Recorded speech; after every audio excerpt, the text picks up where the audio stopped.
पिछले कई दिनों से भारत के हर दूसरे नागरिक को गले में खराश, जलन या बुखार होने की समस्या हो रही है।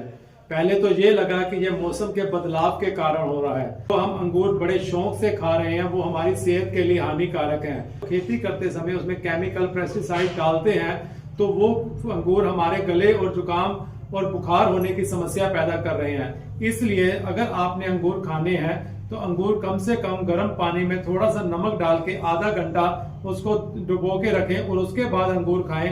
वीडियो को ज्यादा से ज्यादा शेयर करें क्योंकि भारत का हर नागरिक स्वस्थ रह सके। धन्यवाद।